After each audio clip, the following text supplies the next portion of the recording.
It's gonna be a hot one tonight. Dude, I am set to go. I am totally set to go.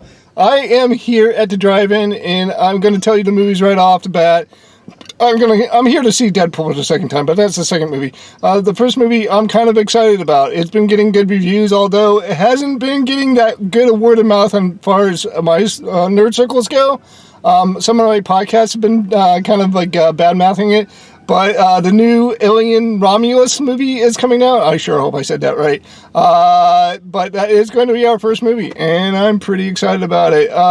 This is probably going to be the last time this season that I'm going to make it to the drive-in, where I get to go to my happy place and enjoy two movies. One being Aliens Romulus and the second one being Deadpool. I'm pretty excited about it. Like I said, I'm set. Not only do I have I have my camera this time. I have my old phone. You know, it's strange, and I'll tell you the story. I'll probably edit this out, or maybe put it at the end of the video. But I've never recorded on my phone before. I've tried once, and I was soured on it because I think I went from portrait to landscape, and that for that reason only, it actually screwed up the audio in it, and it made the audio not match the video. Right? And so I wrote it off completely, and I never used it. I've always used my camera. Always used my camera. If it wasn't for my little handheld camera I showed you in one of my videos, it's my fully my camcorder handheld, digital handheld. But I'm going to give this a try. We're going to start using the phone as far as a recording device goes, and I have this phone. Is this on? No, it's on picture. Here we go. If I switch it over. That's me. Am I recording? It sure looks like I'm recording. So, this is just, I'm just gonna keep this over to the side. I'm gonna use this. Hey! Hi!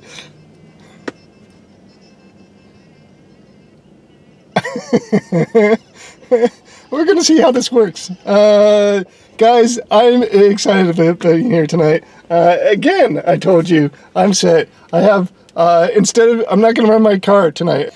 I brought a radio with me and a pair of headphones, so I don't have to run my car. I can just listen to it on the radio, and it's perfect. It's like, it's clear. It's totally clear. My finger is in the way of the camera. I'm not used to using my phone as a camera. I'm going to sweat my ass off tonight. I'm going to roll my windows down. The only reason I have them up is because I wanted to talk to you guys. That's it, guys. In just a few seconds, I'll be right back to let you know what I think about Aliens Romulus. All right. See you in just a few seconds. Bye.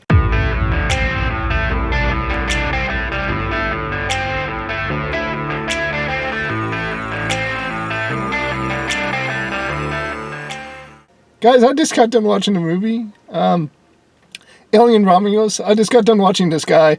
I don't know. Have you guys watched this movie? Because to me, it seemed like three different movies in one. And it just seemed like it picked and chose what it wanted to take from whatever the history of this Alien franchise. I could go into the plot and I could tell you, step by step what's going on. But it's basically these teens and 20-year-old kids that want to get off this planet, and they all have backstories. One's pregnant, one lost his mother in some kind of mining accident due to a synthoid. And they have this synthoid that is played, kind of in the beginning, he's this simple character. And then after an upgrade on the ship, he becomes this corporate entity and becomes slightly like the bad guy. Although he is played, I thought. Now you can criticize me for my feelings and how I interpret that character, but I thought that character was played really well. I thought his pouty kind of morose way that he projected that character, I thought that was really neat. No matter what the situation was, no matter how tense or how calm it was. So I really I dug that guy. I thought he did a really good job playing that character. I liked the beginning of this movie. I thought the premise, the setup was cool. And then it just seemed just kind of trying to stuff every single past movie into this movie. That was That's my big criticism about this movie. There were moments where she looked incredibly like Sigourney Weaver's character in Aliens. There were moments that it felt extremely like the 1979 version of this movie. But there were also elements that they pushed in that stupid Prometheus crap at the end of it. I thought it was safe. I was actually going to give this movie a decent score, even though it seemed like it was trying to cheat us and like it pull us in with these like moments that call back to the original movies, right? Until I saw the Prometheus crap, and I'm just like, nope. I hate it. The Aliens franchise took a sharp turn for me when Ridley Scott claimed it back. And I will not apologize about that. My interest in this franchise really started with James Cameron, and I like the action aspect that grew out of that. And I don't like this haunted house crap. And that's all Ridley Scott was, man. That's all he is. He's just this like gothic, dark, slow burn, haunted house crap, and I don't like it. I don't like it.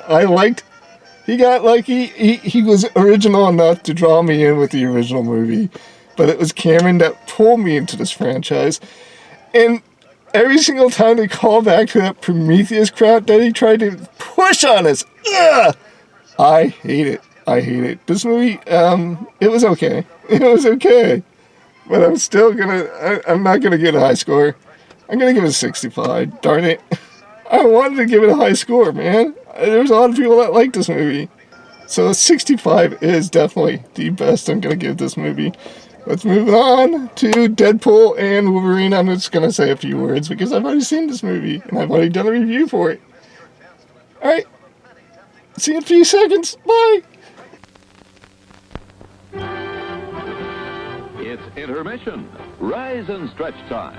Time to refresh yourself and visit our snack bar. Got a yen for... That was a shame. There's a lot of that. There's a lot of headlights. Some guy came in late, like maybe a quarter way into the movie, and he never shut his lights off. I even saw some people go back there and talk to, like, somebody. I don't know if they talked to the dude or not, but yeah, he never turned his lights off. So it kind of distracted from the film. The credits are rolling right now, and I've already seen it. I've already scored it. I gave it an 85. I don't know. The second time through, it just maybe I focused more on the little thoughtful parts. I thought it had a little more weight than I gave it credit for the last time. So maybe it did accomplish what it set out to do. I don't know. It's basically, to me, watching it again, I really don't. My opinion really didn't change, I guess. It's just basically everything from the Fox cinematic universe, and it's all taking it. Everything that they didn't want anymore, right? So it's goodbye to that, and it's using kind of like a throwaway branch of the Marvel multi-media universe, and it's taking the TVA, and even that's kind of thrown away. You know what? To be honest with you, I was thinking about that while I was watching the movie. Other than being distracted by the headlights, that the TVA, it's even in the comic circles, it was kind of a throwaway kind of concept. Nobody cared about that crap. I think Walt Simonson used it in Thor, and then he used it in the Fantastic Four when he took over there for like his short run on that. And I think a couple people used it. I think Dan Slott maybe used it because Dan Slott's kind of a legacy nerd. So I think he used the TVA, but I don't think that many people, if they hadn't made such a big deal about it in this movie and also in the stupid the Loki TV show, which I didn't even finish, if they had brought that forward, that property would have gone away completely, and they would have rewrote that kind of concept maybe again, or if not a third time since then. wow, this is a whole bunch. You know, I tried the camera on this guy, and it didn't work out so well. It filled up really quickly. Yeah. Hey, guys, I do want to say that I really did enjoy being at the drive-in theater again. It was really fun. And this is probably the last time I will be here. Such a bummer. But it was a good kind of a matinee, or what am I trying to say? Double feature. There you go. It was a good double feature to have to watch, you know? The first movie was unfortunately a little disappointing. I give it a 65, I believe. If they brought on the whole third act was not needed at all. In fact, if they had made that movie, if they had elongated that first two acts, and just gave us a little more exposition and gave us a little more character moments, I would have been okay with that. But they had to tack on that whole end sequence. Anyways, I'm gonna get out of here before somebody comes up to my car. I do wish everybody peace on today. I'll talk to you guys later and goodbye. See ya.